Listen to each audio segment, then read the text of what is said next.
My parents were standing in their own driveway, staring at a house they had lived in for 37 years. The locks had been changed, their garage code had been disabled, and an HOA president was standing behind the gate, telling them they were no longer allowed inside. Then she made one mistake. She handed my father a document proving the house belonged to him. She thought that paper gave her power. She had no idea it would eventually become the evidence that cost her her own home. If you love HOA revenge stories, where arrogant board members push homeowners too far and finally face the consequences, subscribe now, because this one gets much worse for the HOA Karen. The phone call came at 7:14 on a Tuesday morning. My father sounded different. Not angry, not confused, scared. "Son, something's wrong with the house." I sat up immediately. "What happened? We can't get inside." "What do you mean?" He paused. "The locks have been changed." I thought he was joking. My parents had owned that house for almost 4 decades. They had raised 3 children there. Every birthday, every Christmas, every family argument, every quiet Sunday morning, that house was home. Then my father said something that made my stomach drop. "The HOA president is standing outside." I grabbed my keys. 20 minutes later, I turned onto their street, and there she was, Linda Harper, the Willow Creek HOA president, standing beside the front gate with 2 security guards. My parents were sitting in their car across the street. My mother was crying. My father was staring at his own front door like he couldn't believe what he was seeing. I got out. "What happened?" Linda turned toward me. She didn't look nervous. She looked satisfied. "Your parents violated the community's property access policy." I stared at her. "They own this house. Ownership doesn't exempt them from HOA rules. Then why can't they enter their own home?" She held up a folder. "Because their access privileges have been suspended." My father stepped out of the car. "This is my house." Linda smiled. "Not according to the current compliance order." She handed him a copy. He looked at the first page, then the second. His hands began shaking. I took the document from him. It claimed the HOA had authority to restrict access to the property because my parents had supposedly violated multiple community regulations. Parking violations, landscaping violations, exterior maintenance violations, and one bizarre accusation about an unauthorized structural modification. I looked at the house. Nothing had been modified. Nothing. Then I noticed something else. The document wasn't from a court. It wasn't from the county. It wasn't even signed by a judge. It was an HOA enforcement notice. Linda had used an HOA document to lock homeowners out of their own house. My mother whispered, "Can she really do this?" I wanted to say no, but I didn't want to guess. So I called an attorney. While we waited, Linda stepped closer. "You should have cooperated with the board." My father looked at her. "We paid every assessment. You ignored several notices." I answered every notice. She smiled. "Then you should have appealed." My father shook his head. "I did." Linda's smile disappeared. "What?" "I appealed." He pointed at the folder. 3 weeks ago. Silence. Linda looked toward the security guards. Then back at my father. For the first time. She looked worried, because if my father's appeal existed, then someone had ignored it, and that meant the lockout might never have been authorized at all.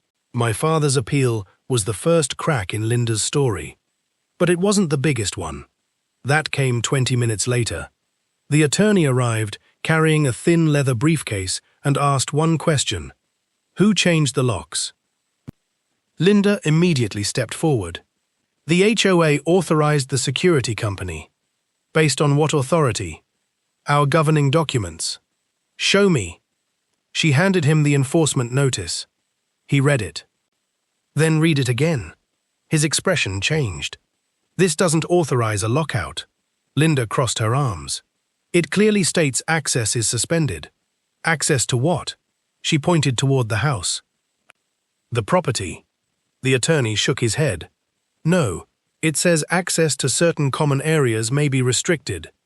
Linda's face tightened. That's not what our attorney told us. Then your attorney gave you very expensive advice. My father slowly looked toward me. For the first time that morning, hope appeared in his eyes. But Linda wasn't finished. She pulled another document from her folder. This is the board resolution. The attorney took it. He scanned the signatures, then stopped. Who signed this? The board. All of them? Yes. He pointed to one signature. This one isn't dated. Linda hesitated. Then he pointed to another. And this signature. What's wrong with it? It's not the same signature on the previous meeting minutes. The street suddenly went quiet. My mother stepped closer. Are you saying someone forged it? The attorney didn't answer. Instead, he asked Linda a very simple question. Where are the original meeting minutes? Linda's confidence vanished. They're at the HOA office. Good. We'll need them. She immediately shook her head. Those are confidential. They're records of a board action involving private property. They aren't public. They don't need to be public. He looked directly at her. They need to be authentic. Linda turned away. That was when I knew this wasn't just an HOA Karen story anymore. Something was seriously wrong. The attorney advised my parents not to enter the house until the lockout was formally challenged. That was difficult. This wasn't a vacation property. My mother needed her medication. My father had his work equipment inside. Their entire lives were behind that door. So we went to a nearby hotel. That evening, my father called me. I found something. What? The original property deed. I thought you had it. I did. Where? In the safe. He paused. And there's something attached to it. The next morning, we met the attorney at his office. My father placed an old envelope on the desk. Inside was the original deed, but behind it was another document, a recorded easement agreement from decades earlier. The attorney read it carefully, then leaned back. This changes everything. What does it say? He tapped the page. The HOA doesn't own the road leading to your parents' house. We do. No, he smiled. Your parents own the access rights. The road, the gate system, and several utility connections had been subject to an old private agreement created before Willow Creek HOA even existed. The HOA could enforce certain community rules, but it couldn't simply take control of my parents' private access. And there was more. The agreement contained a clause requiring written notice and a formal dispute process before any restriction could be imposed. My father had submitted his appeal. The HOA had never completed the required process. Linda hadn't just ignored the appeal. She had skipped the legal procedure entirely. The attorney looked at me. Now we know how to challenge the lockout. Then he pointed to one final paragraph. If the HOA interferes with these access rights, he stopped. What? He looked up. They may be financially liable for every resulting loss. And suddenly, the hotel bill wasn't the biggest problem Linda had created. The lawsuit started with a door. It ended up opening an entirely different one. The attorney filed an emergency motion that afternoon. He requested immediate restoration of my parents' access, preservation of HOA records, and an order preventing the board from interfering with their property while the dispute was reviewed. Linda responded within hours. Her attorney claimed my parents were habitual violators who had repeatedly ignored community rules. But there was one problem. Every violation had to be proven. So Daniel requested the HOA's records, violation notices, board minutes, voting records, inspection reports, emails, security logs, everything. The HOA fought the request. That made us suspicious. Why fight so hard over paperwork? Then the judge ordered them to produce the records. 3 days later, the documents arrived, and they were a disaster. The first violation claimed my parents had installed an unauthorized fence. The inspection photograph showed the same fence that had been there for 20 years. The second claimed their landscaping violated community standards. The photograph showed freshly trimmed hedges. The third accused them of parking a commercial vehicle overnight. The vehicle belonged to a contractor who had been repairing their roof. And the date on the violation? It was issued 2 days before the contractor arrived. My father looked at the documents. These aren't mistakes. Daniel nodded. That's what I'm starting to think. Then we found something even stranger. Several violation notices had been approved during board meetings that apparently never happened. The meeting minutes listed dates. The HOA calendar showed those dates as cancelled. The attendance sheets contained signatures from people who were documented as being out of town. One board member had even submitted a written statement saying he never attended the meeting. Yet his signature appeared on the approval document. Daniel leaned back. This is getting serious. The judge agreed. At the emergency hearing, Linda sat beside her attorney, looking far less confident than she had on my parents' driveway. The judge reviewed the evidence. Then asked the HOA attorney a direct question. Where is the authority for physically preventing these homeowners from entering their residence? The attorney pointed toward the HOA governing documents. The judge flipped through them. That's not what this section says. The attorney tried another argument. Your Honor, the board believed it had emergency authority. The judge looked over his glasses. Belief is not authority. The courtroom went silent. Then the judge ordered the HOA to restore my parents' access immediately. That evening, the locks were changed back. My parents walked through their front door for the first time in 11 days. My mother touched the kitchen counter and started crying. My father walked into the living room. He didn't say anything. He just stood there. This wasn't about a lock anymore. It was about dignity. But Linda had made one terrible decision. She appealed. She insisted the HOA had acted within its rights. That meant the dispute continued. And during the appeal process, Daniel discovered something buried inside the HOA's financial records.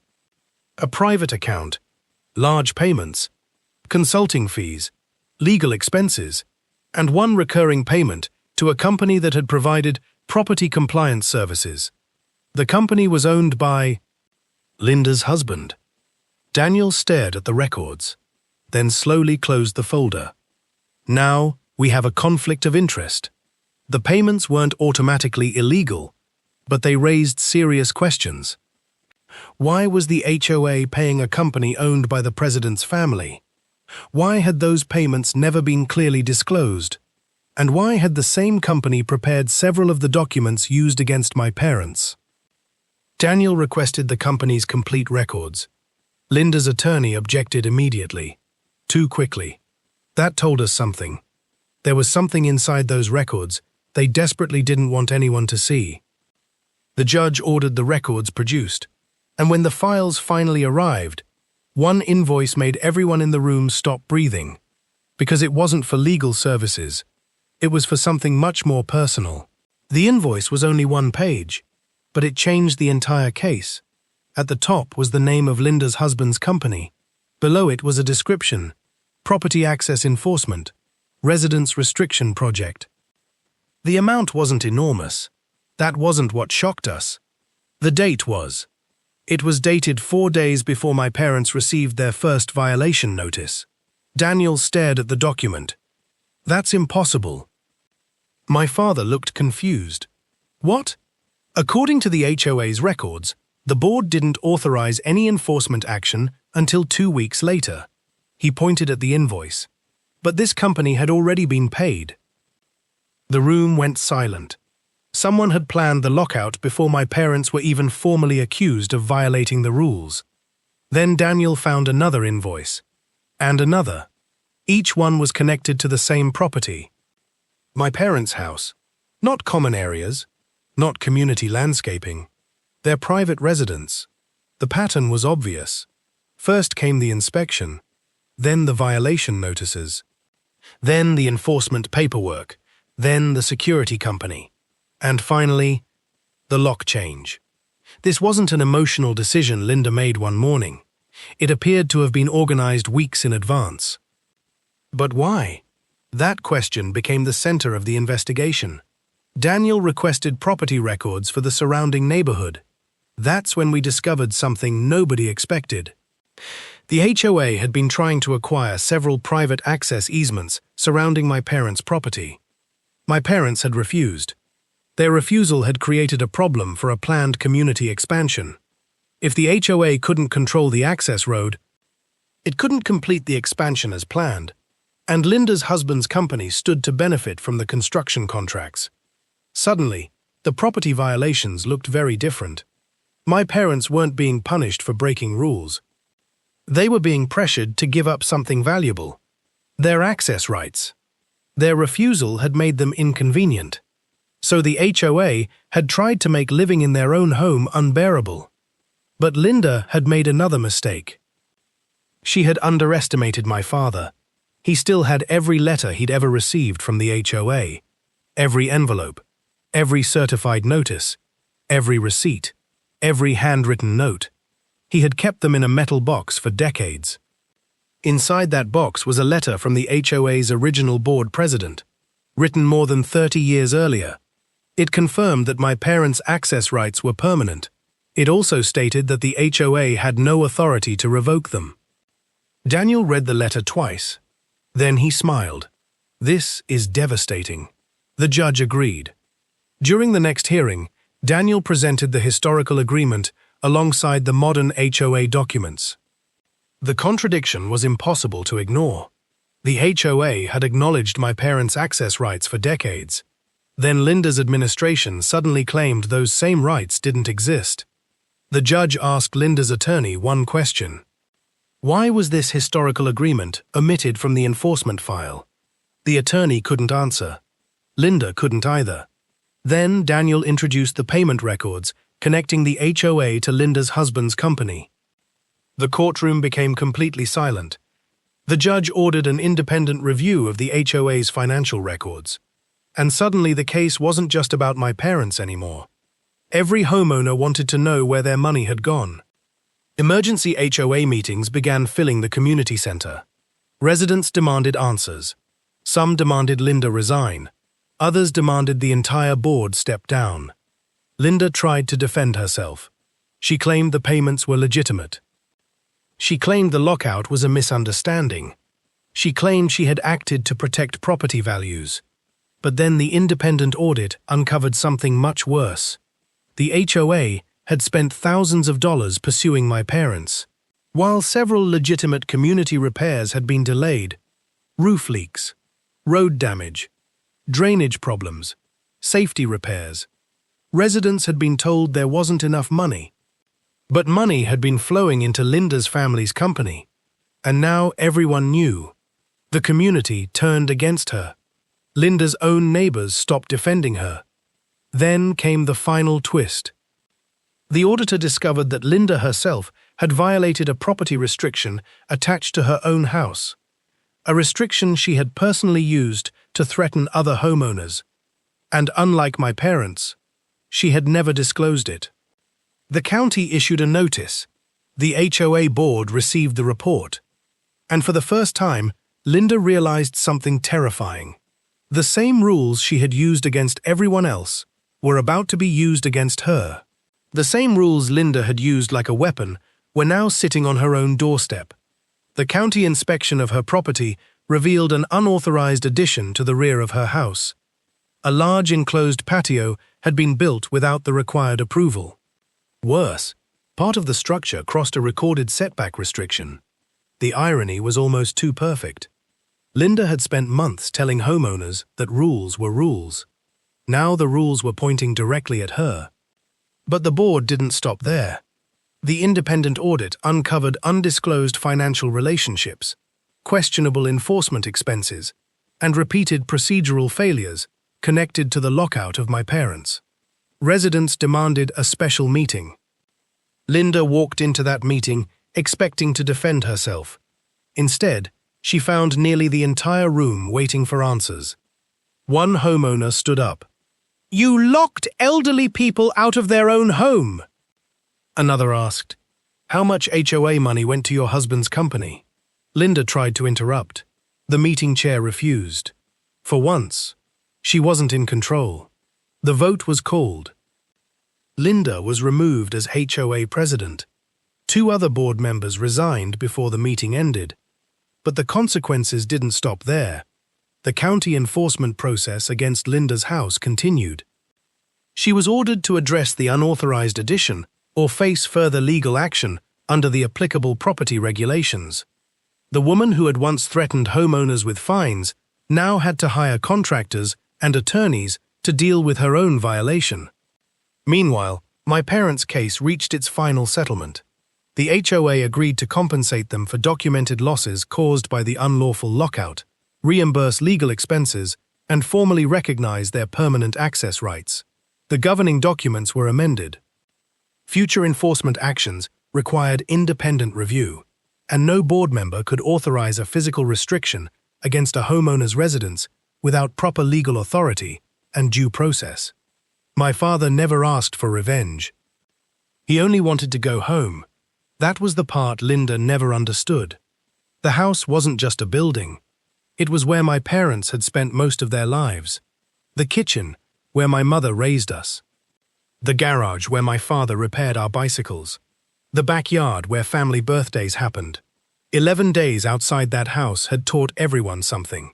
Power without accountability eventually collapses. Months later, I visited my parents on a quiet Sunday morning. My father was sitting on the porch with a cup of coffee, the same porch where he had spent thousands of mornings before. He looked at me and smiled. You know what the strangest part is? What? She thought she was taking our house away. He looked toward the street. All she did was prove how badly she needed to follow the rules. I laughed. And now? He took another sip of coffee. Now she has to follow them too. That was the real ending. Not Linda losing her position. Not the lawsuit. Not even the financial consequences. It was watching my parents unlock their own front door every morning, knowing nobody could stand there again and tell them they weren't allowed inside. Because an HOA can create rules. It can enforce legitimate community standards. But it doesn't own your life. And it certainly doesn't own your home. Linda thought locking my parents outside would make them surrender. Instead, she exposed her own violations. She lost the power she had abused. And ultimately, the person who believed everyone else's house belonged under her control had to fight to keep control of her own.